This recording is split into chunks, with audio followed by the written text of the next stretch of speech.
You understand epigenetics, then you understand why Elijah Muhammad called us Radiohead. We being projected into these bodies from somewhere else. Right. It's hard to tell where you being projected from while you in the body. But as soon as you get outside the body, you're like, God damn, man, I messed up again on the video game. Yeah, I was almost to the champions. I was almost to the championship level. Just like that. Huh? I was finna save the princess from the dragon in Mario. Wow, like that, huh? Wow. Yeah, but now you got to remember, if you're an eternal being, Malachi said this in Man from Planet Risk. You have to do something to occupy yourself for eternity. If you go to India, they have historical records with whole cycles cataloged, thousands and thousands of different, what they call great year cycles, right? The record is always here, but sometimes we scatter the record out for a cannonball run. You know what cannonball run is? Yeah. That movie? Yeah. Scavenger hunt. Hansel and Gretel pick up the breadcrumbs, the water washed them away, but the energy's still there, right? So you put down a different type of breadcrumb that don't dissolve in the rain, right? It's an energy field. And none of this stuff new to us. We did this before. We did it so many different ways that now we acting like we haven't done it before because the particular types of conjures being used to strip the memory, right? Like, you want to play that Dr. Clark video so I can show some of what I'm talking about? Yeah, let me. Give me 1 second, y'all. So Dr. Clark was a good friend to what's my man from Africa? Right, yeah. So this is the war he talking about. So he said there was a war on all of the indigenous cultures of the world. So this is why when you hear me say when they attacked us, they had to attack Africa. You can't let one brother stand and don't attack the other brother, or else you're going to have to worry about your backside. So the Berlin Conference created the name Africa when they divided up the continent for conquest. This is all strategic. And the instrumental agents behind it look like us, but they was in amnesia too. So even if we don't like them, they have to educate themselves out of the amnesia in order to know how to close the conjure. They couldn't win because they couldn't remember how to close the conjure. So it was inevitable that they would lose because they now have to call on the same person the tribe's got to call on. Who's them? Who are you to come and explain okay, so it's feathers versus fezzes. The Moors who went into amnesia, all of their fezzes is in the George Washington Memorial. It's a fez, it's a little section of fezzes, right? And then all of the chiefs, the feather wearing chiefs of the land. We didn't walk around wearing feathers every day. That's ceremonial garb for ceremonial purposes, right? So they want to conceal the fact that the chiefs was already here fighting this war in the blind, just like they was. So now they have to put the information out in the public and reach out for the same person the chiefs got to reach for. That's what was going on. It's a conjure war. It's a war of education. It's a war of erudition. Study yourself to show thyself approved. This is what it's all about. The making of a man, the great arcana, the great work, the building of solid man, the soul of man in order to inhabit the temple. This is what it's all about. And so all of the secret societies involved. Who put the fezzes under the conjure now? They did. They put themselves under the conjure. Yeah, we had both sides got to have amnesia. Okay. But in our amnesia, we got to outstudy each other to win. If you get caught in the dogma, you can't win the war. Right. If you follow if you follow your moral compass, follow what's true to your heart, you can't lose the war. Right? So wake up one. Right? So I'm the one that they woke up to wake the rest of us up. This is the wake up call.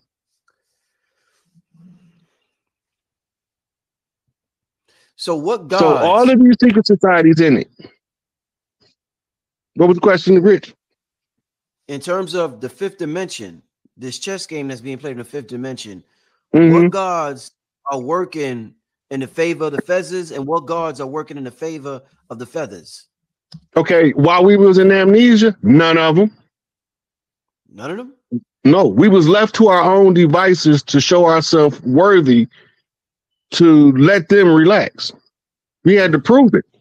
You say you can go in there while everybody got amnesia, remember who you is, and then tell the rest of them who they is. Mm-hmm. Right? We know who came over here. It's not a secret. Ain't none of it secret. That's the whole secret. It's in the public, but it's in your face behind your back. They play it in the movies. They write it in the novels, put it in magazines, tell it to you in the music. Everybody tell you just a little piece, though, because everybody can't see the collective. When you see from the, okay, what is the purpose of everything you looking at? Everything got a purpose. Ain't nothing haphazard. Mm-hmm. Everything from your cell phone to the tree outside was meticulously crafted by somebody, somewhere at some point.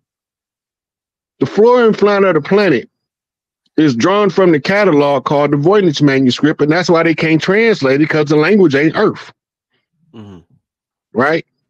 But it's like a Sears catalog to populate the Earth with new flora and fauna to create a paradise. Mm.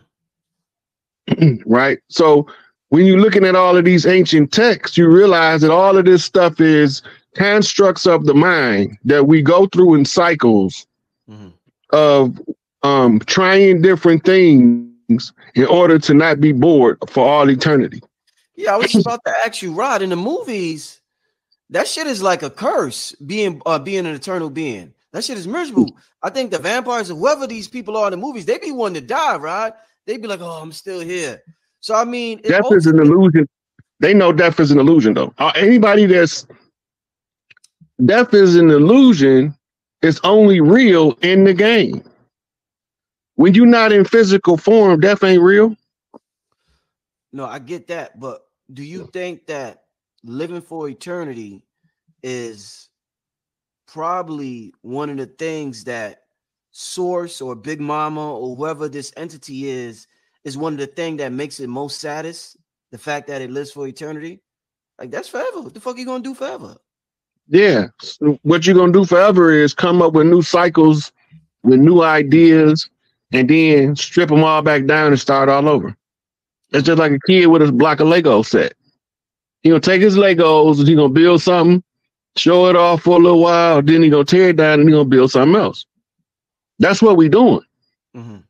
Tear it down and rebuild it. Tear it down and rebuild it. All of these fear-mongering tactics they're using is funny to me because it's like a parody. Mm-hmm. It's like a tragic drama comedy. Mm-hmm. Right? And they're doing it to slow down the perception of the ones in the game to make time drag out. Mm. Right? Time is only defined by event to event in the mind. Mm-hmm. That's why we need clocks. Mm-hmm. You try to put everything on a schedule. That's military regimentation.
This is all done in the lodges. It's all blueprints to an exit strategy. Mm-hmm.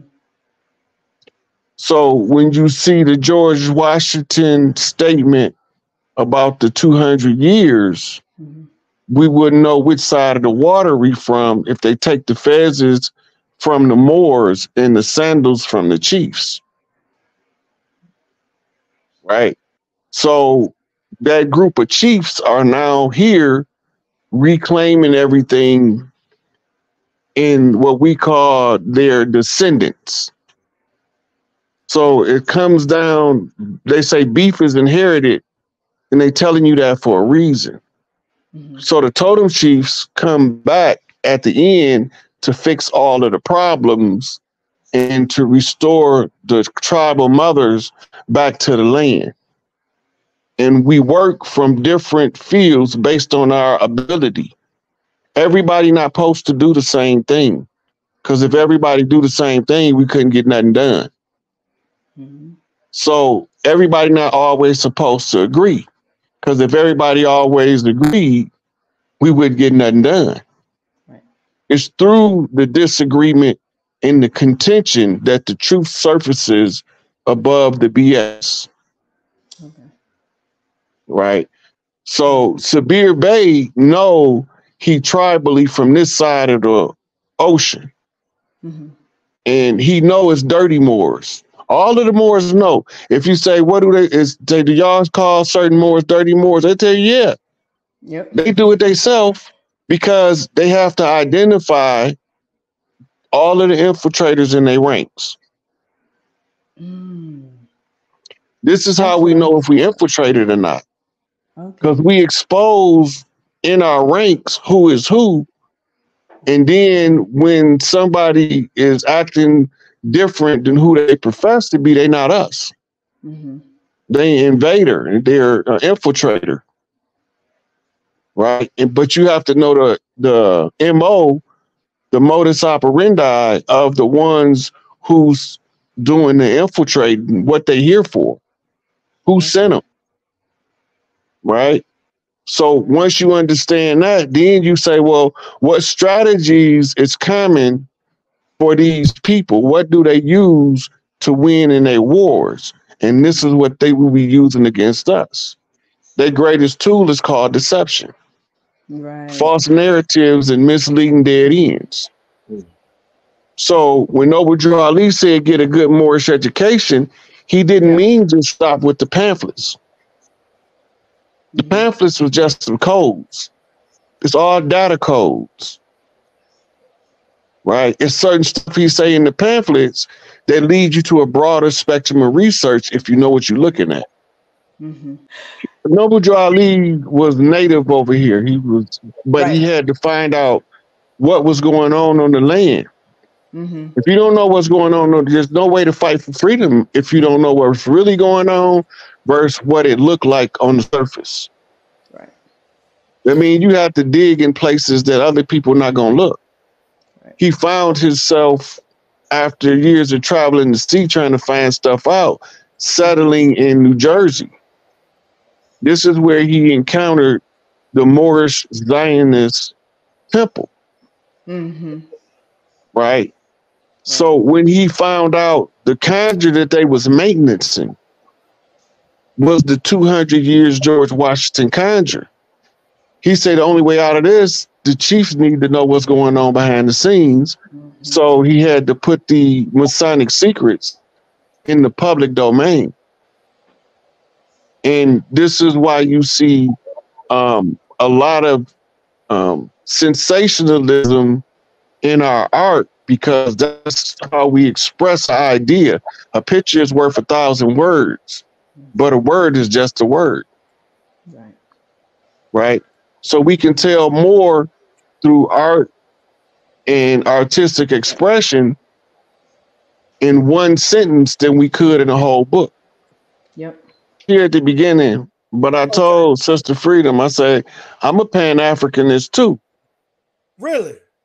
But from my understanding of Garvey's teaching, we were supposed to form a world's confraternity. Right. And from that confraternity, they gonna tell us where we from. And in that confraternity is where we come together to fight the common enemy and the purveyors of this doctrine called white supremacy. I used to get told a lot, ain't nobody write no white supremacy. Yes, they did. It's a Morals and Dogma by Albert Pike. Okay. This is the operating manual of white supremacy. Okay. The control manual that tell them what they enforcing is called the Protocols of Zion. I didn't write it. It's on paper. And if you analyze it with the reality you live in, you'll see it all playing out in front of you. They told us what they was doing. Then they did it. And then they challenged us at the end to come in and undo what they did. And that's what we're doing right now. Okay, so we live in what's called a free will universe. Okay. And when two free will people encounter each other, the only way one can override the other one's will is by overt force or by deception. So they use the law of the jungle first. Yes. That's the warfare. But they still have to tell us what they're doing, but they can deny it. Right. So the so-called leak is fulfilling that fact that they have to tell us what they're doing to us before they doing it and while they doing it, because at any time we become aware of what they doing, we can stop it. We don't have to consent any longer. We can disagree. We can separate. But as long as we going along to get along, they're using our God power to their advantage. You hear me speak on raising the matriarchy a lot. Oh, but yeah, exactly. The reason why I don't speak on the patriarchs, because I don't have to tell a man when he see a woman in her feminine self, he gonna already boss up. He know that he had to be his best self if he wants that one. Right? He can the girl of your dreams, right? The girl of your dreams. When you see her in your physical form, because she didn't fulfill her divinity as the earth angel. You don't want to be at your lowest when you encounter that, because you don't feel like you would have a chance to capture the girl of your dreams. So you're going to have to be a man. The kind of man that every woman wants is the man that every woman wants. Woo! So let me interject. Let me ask you this. I don't have to focus on the brothers. When these women start being feminine again, and they start loving on each other again, we gonna say, hey man, y'all, I ain't going in there with my pants sagging down, my ass hanging out, because them sisters right there, they ain't regular. But one of the things that we gotta understand about the matriarchy is the best man for the job is the man the matriarch pick every time. The best man for the job. She not gonna pick the second best, because why would she do that? There's no woman out there, you ask, hey, I'm the third best person for this position. You think I could get the job? She was like, well, who's 2 and 1? Right, that part. She don't want the third best, the second best. She want the best. That's just the rule of the matriarchy. And if you were a leader as a man, right? When you go on, you have to have a destination, first of all. My destination is raise the matriarchy, restore the great mother. That's where I'm going. Now, my cause of action is to restore heaven on earth by putting the great mother back on her seat. if I can be successful in alerting the people to the return of the great mother, in the restoration of the great mother back to her proper position, and the women start to heal, I'm gonna be fine after that. I don't need no more. But the rest of the purpose of my life after that is work the fields with my mother, with my hands, with my sons. She the Right. first. So why But wouldn't you want to let her? my mission is to raise the matriarchy. I know that the men gonna see it because they didn't want to listen to me when I tried to tell them about it before I started teaching the sisters. This is the part you didn't know about. I was teaching the men. I only been teaching the sisters 5 years. From the day I started getting knowledge, I've been teaching the brothers. Right? So now it's time for me to do what Elijah told me. 85% of the work is with the women. And the women bring them in. Let's And Okay. be then, clear. First and teacher. then Noble Drew Ali say, The we here woman, to the feminine uplift. brings that. Yeah. Noble Drew Ali say, we here to uplift fallen humanity, and who's fallen humanity? Or colored was also based on the false and racist understanding of race. Because there is no race. That's the only race is the Conjure War. The race to the realization of who you are, where you from, and if in fact you was already here. It said the reclassification of Native Americans as Negro and colored was also based on a false and racist understanding of race. Native Americans are not Negroes or colored people. They are distinct people with their own unique history and culture and identity. Ain't that something? You mean to tell me that we was part of that 90+% of free black folks, and we had nothing to do with the motherfuckers in slavery? Okay. The reclassification of Native American and Negro or colored is a reminder of the long history of racism and discrimination faced by Native Americans in the United States. It is important to remember this history and to work to overcome the legacy of racism and discrimination that Native Americans continue to face. Right? But ain't nobody been more discriminated against than us. And they telling us who we is by not addressing the issue of who we are. Right? Here are some references that you can check out. The Racialization of Native Americans in the United States by Gene M. O'Brien. That's a 2010 book. American Indian Identity and the Census, the Case of the Blackfoot Confederacy. That's by Russell Thornton, the 1987 book. The Reclassification of American Indians and Alaska Natives in the 1910 Census by Theda Purdue. Right? So remember, everything they doing is a systematic and organized effort to oppress us as a people. Right? So when they reclassifying us, we had to remember that they don't even have the right to classify us to begin with. The classification in and of itself is exonymic, meaning that somebody outside of who we are is the ones who telling us who we supposed to be. You not me. So how the hell you gonna tell me who I'm supposed to be? You ain't me. So I'm supposed to accept an outsider's descriptive analysis of who I am, my position on the land, and my function to my community and to my family. Now, if I'm sovereign, those are things that I'm supposed to choose according to the needs of my family and my community and exercise that to its greatest capacity. Right?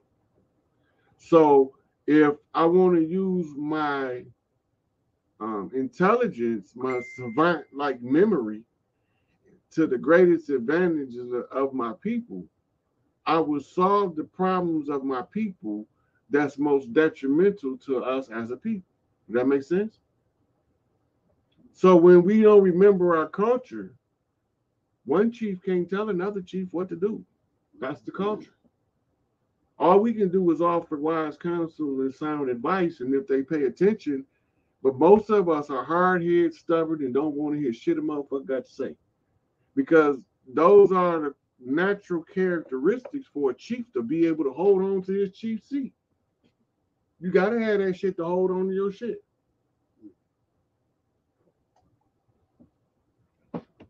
Now, the good part is this, right? I can come to you and I can offer you a solution. Now, I'm 100% no gonna work because they ain't never failed before. It got a 100% success rate every time. Now, I can show it to you and show you the success rate and show you how to use it. But if you don't believe in what I'm showing you as a chief, now I got a right, if it's going to work, to prove it to you by doing it on your behalf. But I can't do it until you tell me you can't figure it out. You can tell me straight up, or you can tell me by action and deed, or you can tell me indirectly by innuendo. But as soon as I'm clear that you don't know what I'm doing and how I can help you, now I have to show you what I'm doing to help you. And the result is you got to be able to receive all of your benefits that I said you were going to receive. And they want me to go over what I'm looking at, what I see. I'm not going on nobody's platform for them to try to convince me that I wasn't already here before them motherfuckers came. If somebody want to do that, I'm not. That's what I'm not interested in. Other than that, if they want to know why I'm not African American, I'll discuss that. If they want to know why I don't mind being called black, but I'm not black, I can address that. That's my black gorilla connection. That's my link to the belligerent clans who's playing defense against the so-called white man in the white man's world, in the white man's game. The white is the attacker on the chessboard. Has nothing to do with the pale face skin complexion, and they've been taking all of the weight for the black hand, the secret Negroes behind the scene. The great mother ain't on her throne. That's when humanity fell. You're right. You're right. So if we uplift fallen humanity, we all go back to being humane to one another. We stop allowing people to train our children and hypnotize them into believing that they're an alternate gender from what their mama produced. Wow. Right? This is a concerted effort of warfare used against us to influence our children. It's part of something called a gay agenda. Yes, sir. Yes, sir. We first have to regain control of our community, put the great mother back on her throne, and it's automatic. We automatically start reorganizing the communities. You know what? I used to listen to my big mama tell my mama stuff about me in my future. Shirley, now you see this one here? He sees things. You need to pay attention when he tell you something. I used to give people the lottery number till they started exploiting the gift, making promises to a little kid and not keeping them. If I hit the number, I'm going to take you shopping. They knocked the aluminum siding out the number and forget if they never take me shopping. Wow. So the gift turned off. Section from exploitation. Oh. Okay. So, first of all, we was prisoners of war. We weren't slaves. The slave narrative was told to conceal the fact that we was prisoners of war at home. Second, the Trail of Tears was a swap out of a different group of people that they brought with them as servants to replace the tribes.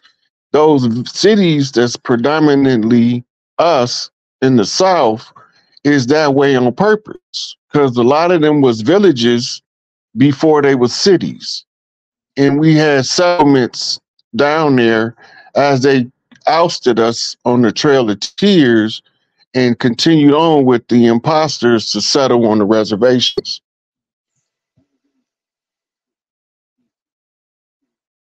And they used the paper genocide to reclassify us in a legal system. But our real legal determination is belligerent tribes, because we was the tribes that refused to sign treaties with them. Some of my ancestors was part of the tribes that did, but part of my ancestry come from what they call the outlaw tribes. The outlaw tribes is the ones like the Mississippians who would never agree to any of their terms because they would have knew they was lying, right? So they didn't never trust them to sign anything, and they wanted us to surrender land, and that's to us like selling your mama. They believe in selling their mama and their children. We don't. That's the difference in how you know them from us. They just, whitewashing history so that we would think that the pale face is the enemy, while these imposters is pretending to be us. Like we're not gonna know our people. And that's why they give us an alternate perspective of history so that we could celebrate the oppressor as if he's saved us from ourselves. He didn't save us from nothing. We was doing just fine till they came over here. We dealt with ourselves how we dealt with ourselves. Then they upset our peace. And I'm here to establish justice. That's the instinct of a matriarch. She know that her son need to see a man to be a man.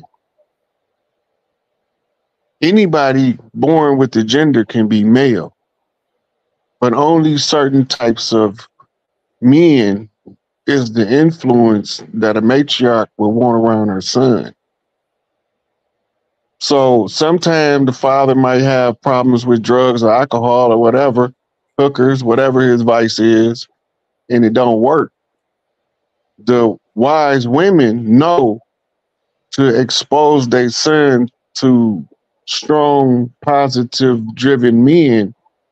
And so she does that unconsciously and might see it years later, as in your case. But you following something that the matriarchs teach the women anyway. If your relationship doesn't work and you can't, for whatever reason, he might have a mental disorder. It might hurt you and the children.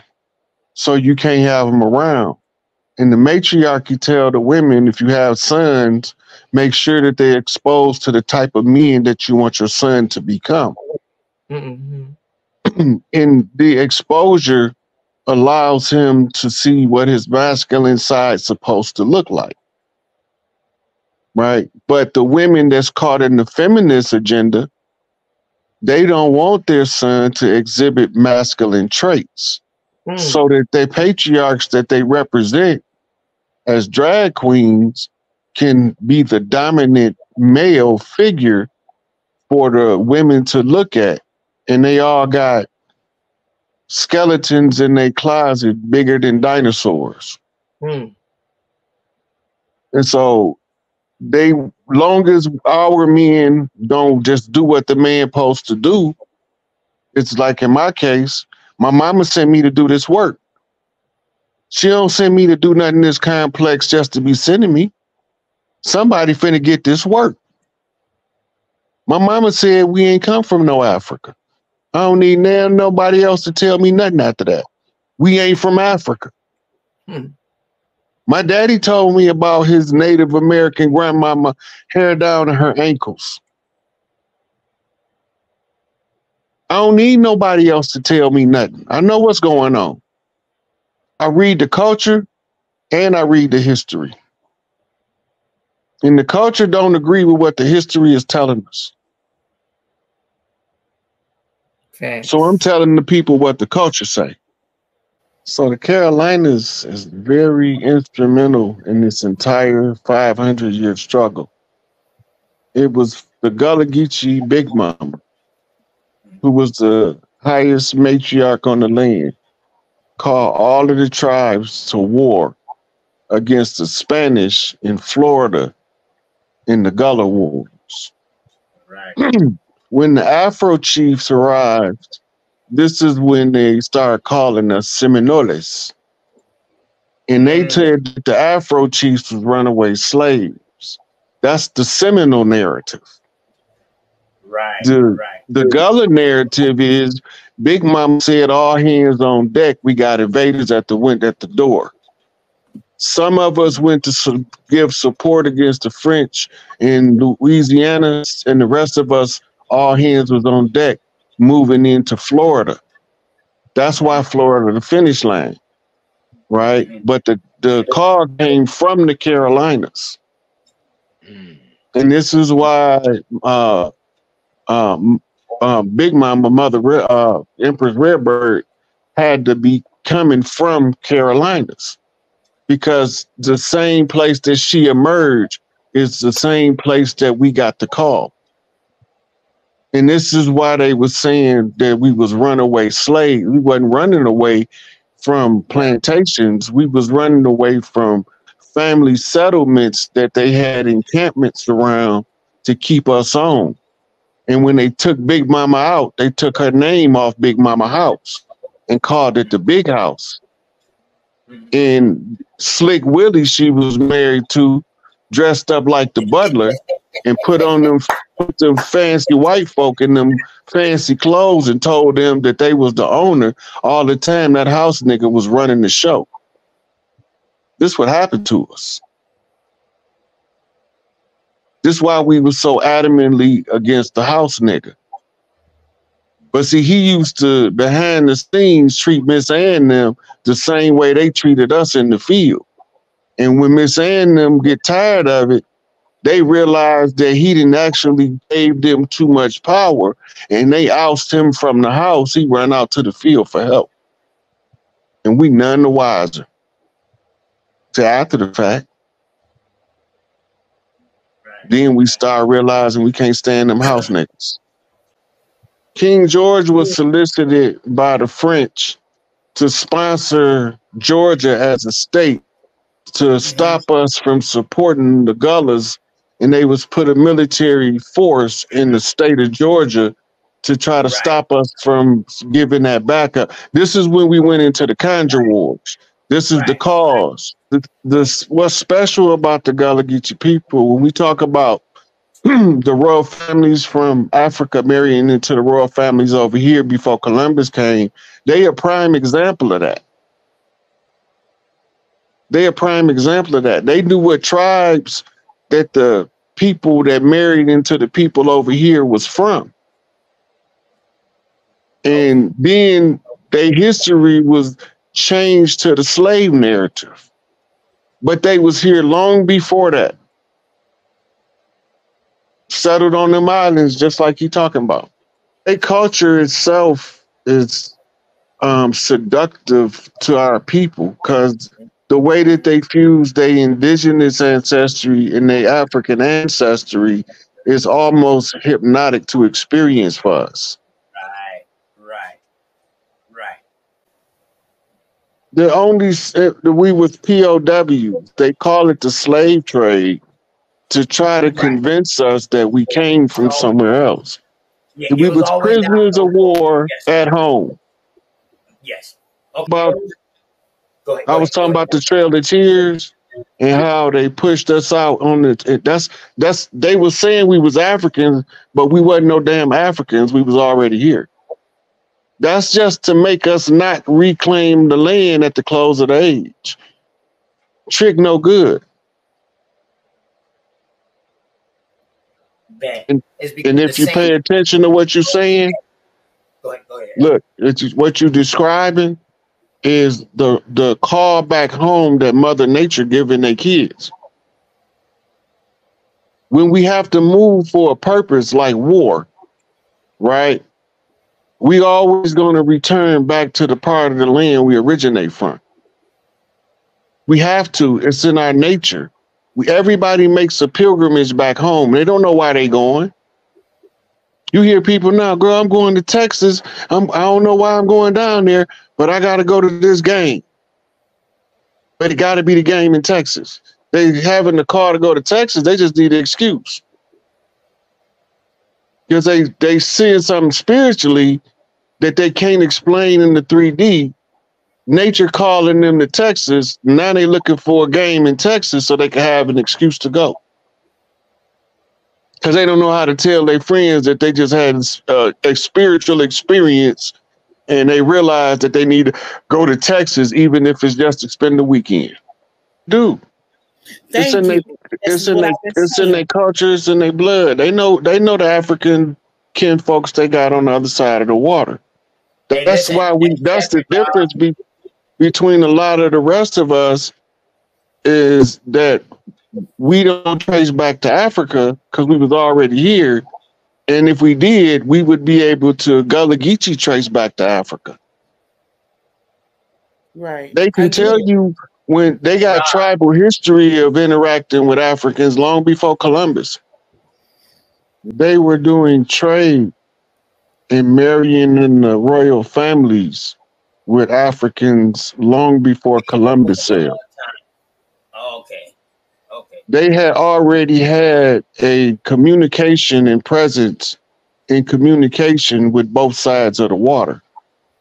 All right. They want us to believe that only when the European come did we discover Africans.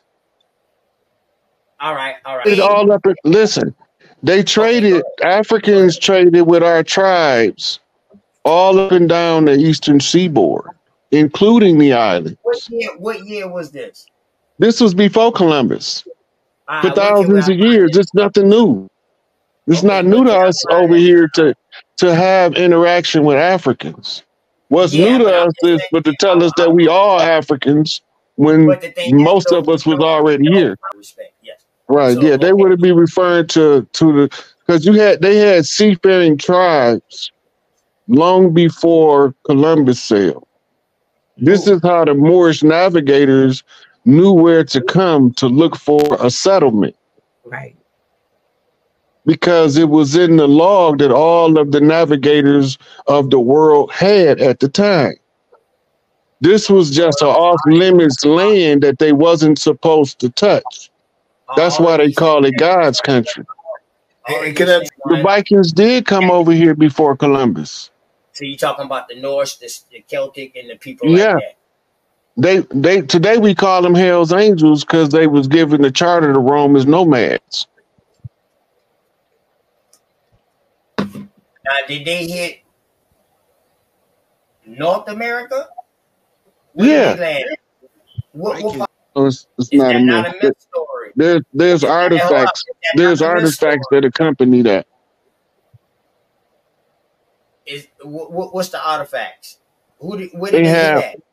They have stone. They have stones that they wrote on when they came. That was here before the settlers by hundreds of years. Discovery Channel did a whole show on it. That's a good place to start. Discovery Channel. The video's on YouTube. But it was produced by Discovery Channel, Vikings in America. Yeah. Humans, for lack of a better way of looking at it, they hacked humans. It was a hypnotist named Esther Brooks. If you go to my page on Instagram, the SikApe page, you will see it. But Esther Brooks was the one hypnotist who discovered that you can hypnotize somebody, implant a thought, have him deliver a top secret message, never knowing what the message was, based off something that the person you got to deliver the message says to him. Right. This is documented in part of the MK Ultra studies and whatnot. So we know that can be done. What they call demon possession is hacking of a psyche. Where is it being hacked from? We don't know. Sometimes the person will create an egregore to surrender the control to, and this is how you create an alter ego, an alternate ego. The ego is the artificially created self that you believe is you. The alter ego is the artificial self that you create to deal with the parts of life that the regular self refused to deal with. And this is why a lot of like serial killers and whatnot, they classified as multiple personality disorder. He's normally a nice guy, but when he turned into that monster, you don't want to see him. right? This is what they're talking about. And there's numerous records of people that didn't know any psychic self-defense that used astral travel and received a negative effect. But what a lot of us don't know is a lot of the shaman priests used to use astral travel. In the conjure war we was in, they were attacking them. If they found out they was travelers, they'd kill them while they was traveling. They'd kill the physical vessel so they can't get back in the body. Right. So they use different means to do that. But because the most powerful ones was the dream walkers, which is actually a form of astral travel or lucid dreaming. On that same note, when you mention those Michaels, right, there's still millions of Michaels that ain't shit. You got to remember that part, though. Talk to me. But when you look at anything that's written with letters, every letter has a color, a numerical value, and a vibrational sound frequency. Right? When you got an ancient name, you got multiple great people imprinting this name, this same name, right? They're creating the power. Now, everybody who have the name won't know how to access the energy. You got to have both the blood and the right. You can't just have one. And just have one. Okay. Okay. Talk to me, Rod. Right. So if you from a certain bloodline and then they name you a certain name, the numerical value of each letter, the color code of the word, because all of them are a different color.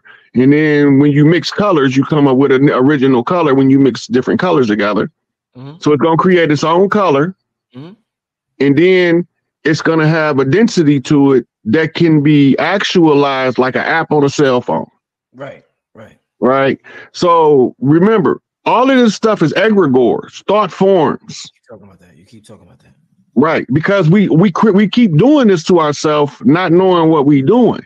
Right. Okay. So like earlier, you heard Brother Carson say, don't say negative stuff to yourself about yourself. Right. Because you telling the egregore to be belligerent to the self. Right. So if you telling the egregore to be belligerent to the self and don't fuck around and hit it with a prayer and say amen. Because now you told the whole higher God self to amen, be hidden. I don't want to see you in this physical world. Right. Absolutely correct. They actually repurposed the castles. We had too many castles on the land to just destroy them all. So what they did is they repurposed the castles as mental institutions, as state hospitals, as state buildings, government buildings, and prisons. We didn't have no prisons over here. So why are these buildings that's prisons from the 1300s? Architectural style. They wasn't building that style anymore. That style was obsolete. So they didn't build that prison in 1900 like they told you. It was already there. They just took all of it. That's because we all went to fight in the Gullah Wars, all clans on deck.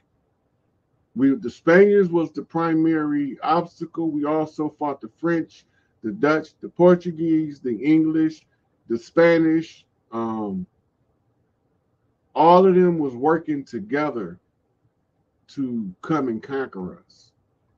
This is a good question because local government is the only government that we actually can control for sure. As long as the people are, yeah, somebody just came in. As long as the people in the local town organize together, then y'all can retake y'all city. It's a FEMA relief call tree that you can get on. Peace, God. Question, Rod. I'm glad that I'm on here, brother. I appreciate you. I had two questions. The first question is concerning public domain. public domain, I believe it was used to grab land, right? No, that was called eminent domain. So eminent domain was used to grab land. When does that expire? Eminent domain is when the government come in and acquiesce a piece of land for the purposes of the government. Right. So that's actually a good question. But under once this government finished falling, when enough of us is aware that this shit is over with, when the new system come online, all of the land revert back to its original owners before they contracts, because all of their contracts is now expired, which means us as the families, that's the organic tribes, we being reorganized in order to resettle the land all over again. It's a reset for a reason. Okay. And a reset is back to the original owners of the land. Yeah, it got to go back to the original. That's why I say, as it was in the beginning, so shall it be in the end. It's talking about the ancient ones returning. Empress Verdiasi wrote about it. And all it is those old ancestors came back in the modern day from eons gone by to restore the land back to balance and to teach the people how to maintain the balance all over again. Because the Conjure War was fought and won, we can reset back to a golden age. Okay. My next question, and I'm not going to leave you alone on this and let you ride out. I appreciate you too having your own live and allowing us to come in and talk. And I definitely appreciate you with Young Elder. My next question is I've been doing my research on my family, and I found the Freedman's bank account. What does that have to do with what's going on, at the moment? Spell the name of the bank account. Freedman's with the D. Okay. FREEDMANS. MANS. And how did you find it? What was it linked to? Well, what I did was I went on familysearch.org and I've been just looking at family documents such as military registration records, the draft cards, death certificates, any documentation that came with the family or was, with my family attached to their names in familysearch.org. And I actually found where my great-great-grandfather was a treasury over an account at the Freedman's Bank. And I have the number and all, but it's like, where do I go from there? I know where his land is. Me and my family have located the land that is with his name. But I'm basically stuck at a dead end right now. What do I do with that? When the new system come online, they're going to be doing a program at the Small Business Administration to help you identify and locate the family wealth as part of teaching you family banking. Okay, I already got my sister on the family banking deal. We're starting that. It's 6 of us, so we're putting it together. But go ahead. When you go when the new system come online, when we repurpose the Small Business Administration, they're going to be holding certification classes in accounting and family banking, specifically for us to be competent to handle our own wealth and our own affairs. Part of that is what you call family forensic branch. This is specialty to the family member that got an eye for detail. The family got to pick the one they send to do forensic investigation by looking at the document. Now, if you look at those Michaels, Mike Tyson didn't grow up in the church. Mm-hmm. Michael Jordan might have went to church, but he grew up on the basketball court. Michael Jackson might have grew up going to the Kingdom Hall, but he grew up as the entertainer. His focus was never on the dogma. Mm-hmm. It was on the compass that the energy drove him for greatness. Right. And when we look at these three, Michael Jordan, Mike Tyson, and Michael Jackson, what's the common denominator besides the name? Dedication to the constant muscle memory training, whether it's the vocal muscles, the basketball muscles, or the boxing muscles. the dedication required is the activation of the warrior Michael angelic energy, as they call it. The only reason why it's even an angelic energy, because it's supposed to be Michelle, but since the patriarchs took over and masculized her. Ooh, you took it there? It's supposed to be Michelle. Right, man. But since the patriarchs took it there and masculized her, we men be able to use part of that frequency to a high degree. So it's just the same as putting an app on your phone. You're just putting it in your brain. Right now, just because the app on the phone don't mean that anybody on the phone know how to use the app. Got you. Right. But if you have a genetic memory of what to do when you get certain apps, you're gonna know. It's gonna be instinct at that point, which they call it instinct, but it's genetic memory. That's why the blood carries the genetic memory. The know-how gives you the right to activate it. That's why you got to have both the blood and the rights. You can't just have one. That's why you got two brothers, both of them pretenders to the throne, but one of them not qualified because he wouldn't study. But the one who studied to show himself approved, he can prove that he's worthy and that he did the work by his effort. But the other brother just going to be huffing and puffing mad because he didn't want to do the work because it was hard at the time. But in the retrospect, in the aftermath, what looked like hard work wasn't shit. Right. So it's just an app. All of the names are apps to activate the ego consciousness.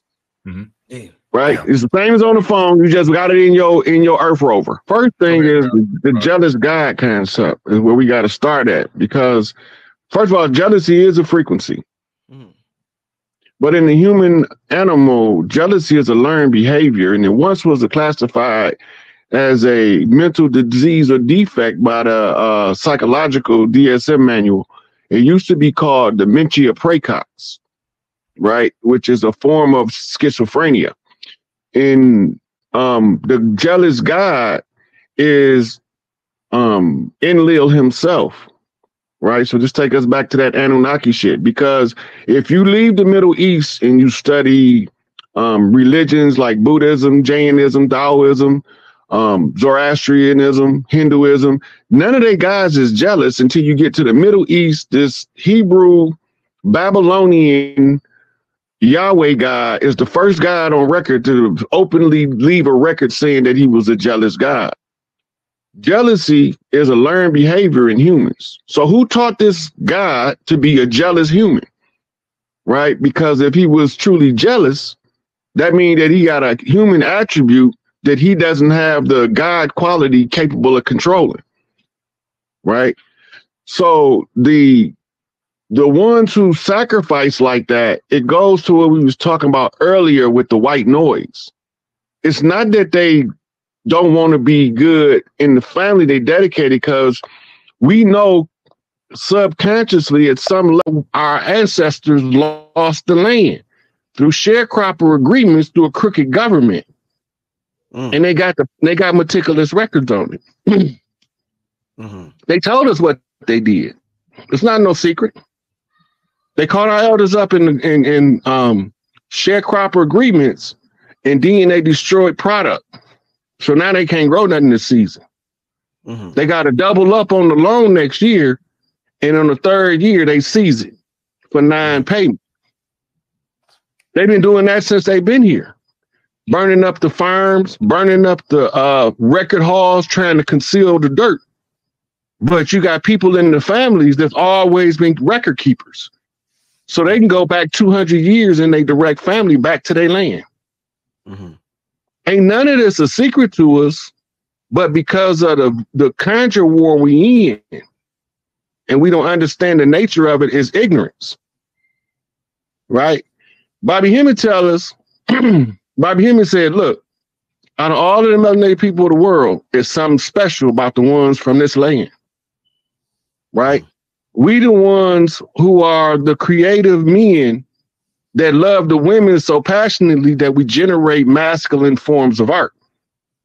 Explain that. What do you mean? What do you mean? The masculine forms of art is the martial arts. Okay. And then they they get this spiritual energy that's extracted from that. Right? But the men do it in order to have a positive outlet for the rage of the masculine. If you can control the outlet, you can control the self.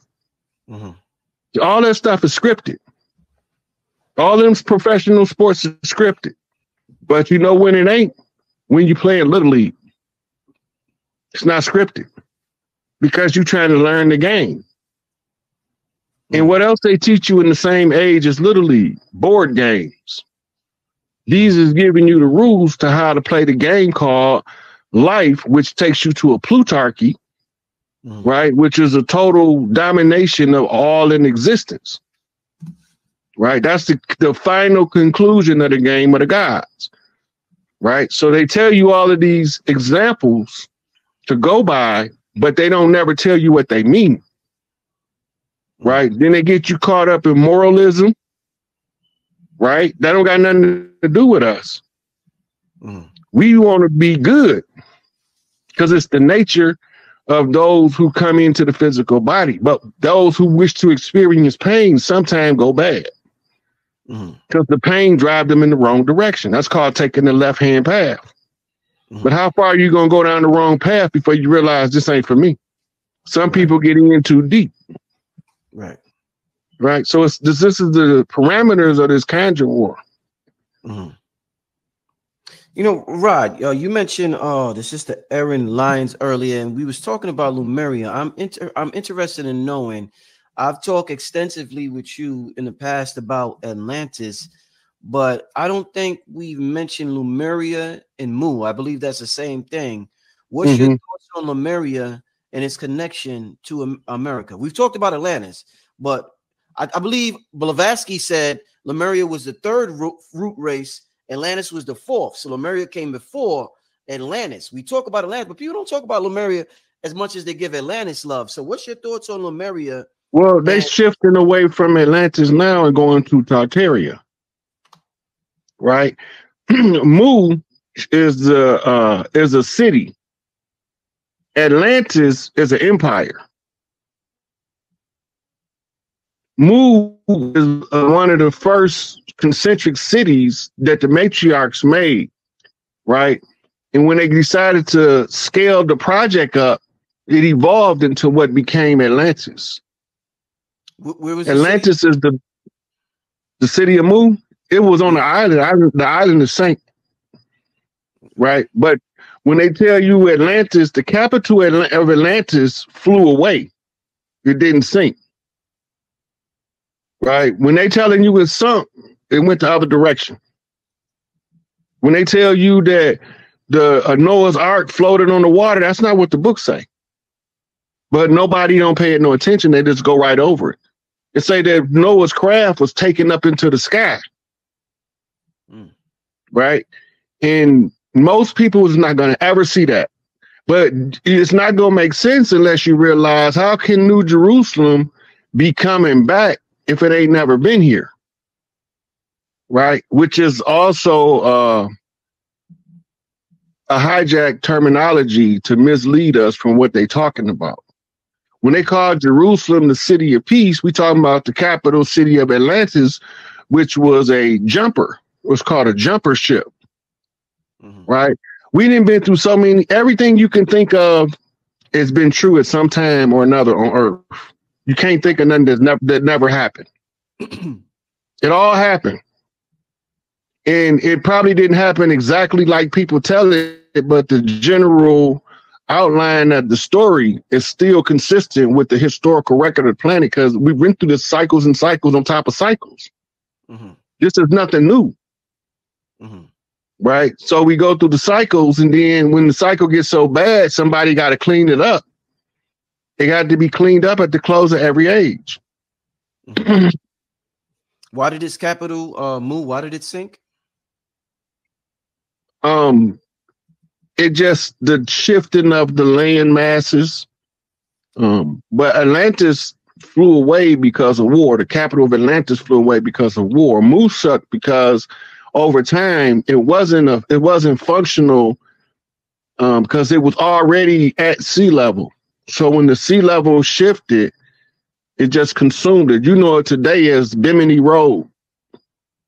Is the pathway to where Moo used to be.